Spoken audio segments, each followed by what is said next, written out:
It's James Holder for iFall TV in association with McGUIGAN Gym. We're at the open media workout today for George Groves ahead of his fight against Louisa on Saturday. Yep. With me, I've got George Groves trainer Shane McGUIGAN. How are you, Shane? Good, James. Good. Looked at George today. He looks in decent enough shape. Decent enough. How do you think he's looking? He's looking good. He's looking sharp. He's happy.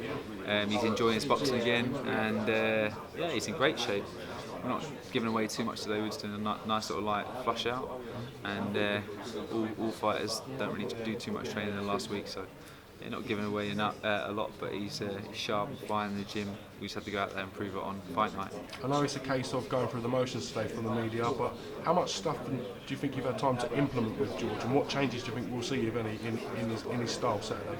Well, you know, people are lacking his, saying he's lacking stamina and defensive work. You know, I can work on his stamina. His defensive work's going to take time, but you know, I don't even think he lacks it. I just think he needs confidence to go out and do, establish his jab, do the stuff that he does best, and then he won't feel like he's constantly in that close range with guys. He's a guy that uses the levers very well, punches extremely hard, and nice, fast, crisp shots. I'm just bringing out what he does best, and working on that. And I believe when he starts mixing it back with the top level, he's gonna prove a lot of people wrong. Do you think it's a case of rebuilding his confidence? He's challenged at the top level 3 times for a world title. Very sort of unfortunate, if you like, in the way he lost in his last game. But yeah. Do you think it's a case of rebuilding his confidence and getting him to believe that he can? I think it's trust with his trainer, trust with him, confidence in himself, and feeling like he's in the right headspace. I think that a lot of fighters isolate themselves in camp, and then they do so many different things. Okay, it's like, okay, we trained this way for 10 fights. We got ourselves to fight for a world title. Now it's a world title. Let's go and do something completely different. Go and train in the likes of Big Bear. Isolate yourself. He wasn't happy. I think he's definitely not underconfident. He's got a lot of confidence, and he's a lot of self-belief. It's just about making sure we tick all the boxes in camp and get him in the right headspace and with the right game plan. We've seen fighters actively seeking and choosing to go a certain route. I.e. with Callum Smith, he's got a final eliminator to face Badu Jack. Yeah. What would be the preferred route, in your opinion, for George Groves to get and win a world title? Well, I think the Chudinov versus Sturms being fought soon. I think he can beat either of them. Obviously, James DeGale's the IBF champion. IBF are quite sticklers, so we're going to have to probably have a couple of fights, get ourselves ranked in that governing body. But I believe anyone that comes up first. I think you got Arthur Abrahams versus Ramirez out on the undercard of Timothy Bradley versus Manny Pacquiao 3.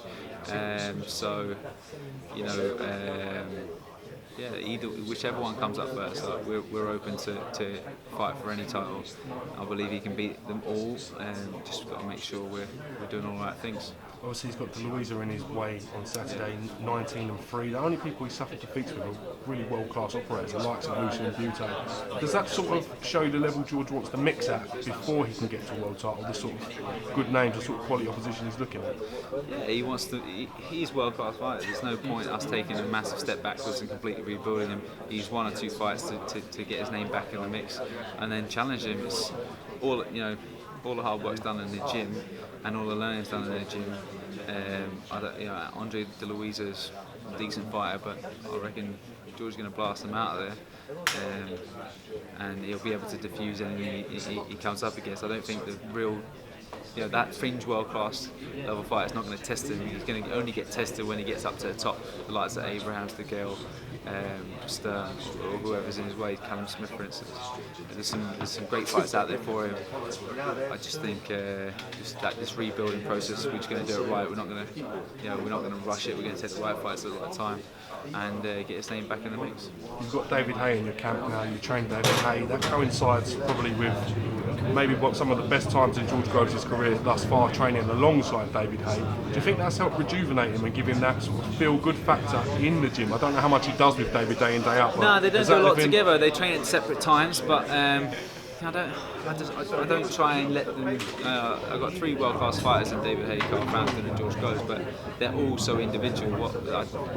Carl's got completely different biomechanics to George Groves, and David's completely different animal to all of them as well. So I don't really want them to try and emulate each other.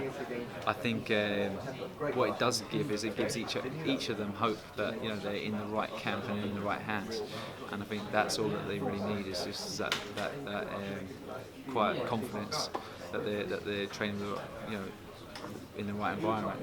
We've seen the sky build up with George Groves and the programme when he beat James DeGale, describing it as one of the best nights of his career. Yeah. I have to admit, I haven't watched it as of yet. I've got it sort of recorded to watch. But with that said, does that make the rematch with James DeGale potentially one of the biggest fights in the country?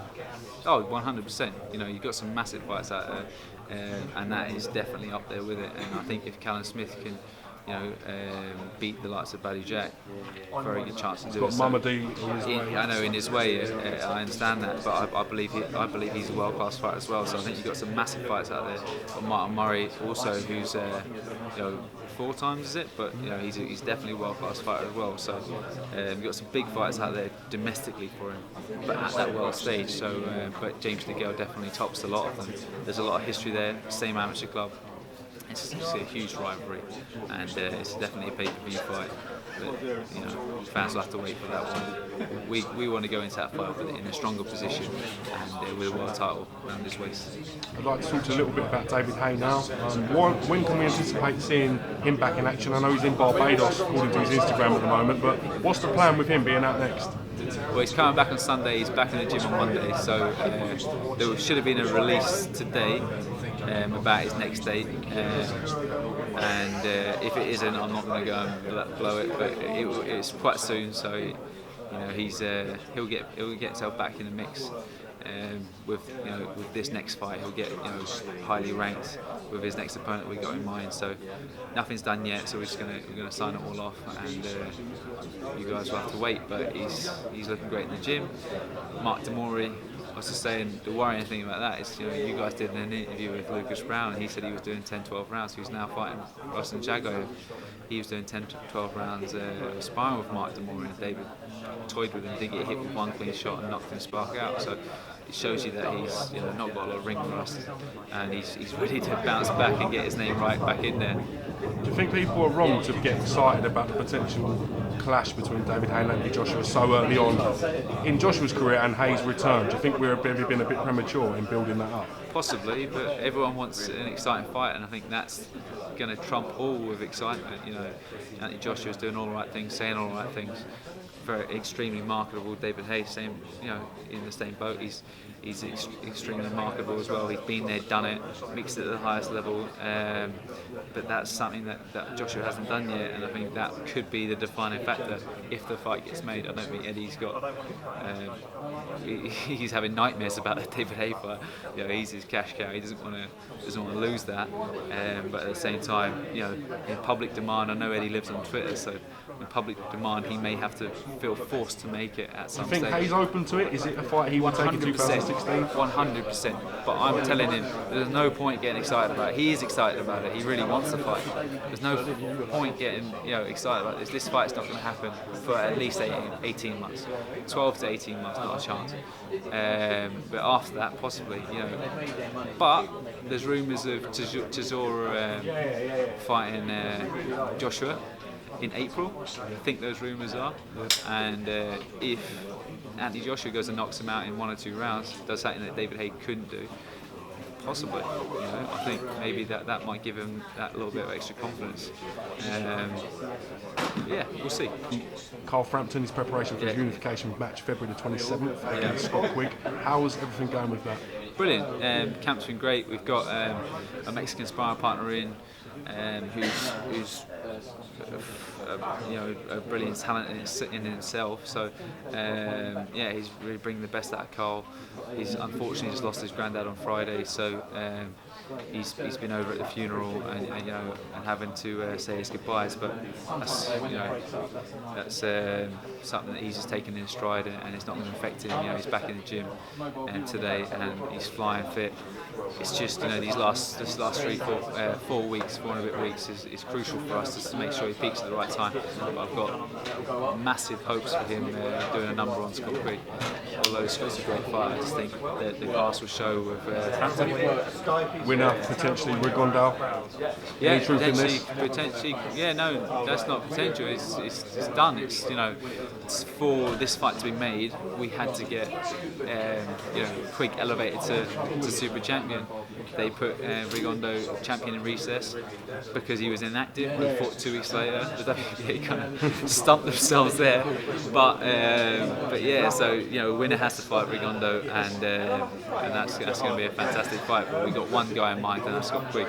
And once that's done, bring him on. All right, well, listen, we look forward to a great contest. I really do appreciate you answering questions so honestly, mate. Thanks, mate. And we'll catch you again real soon. Cheers, James. Cheers.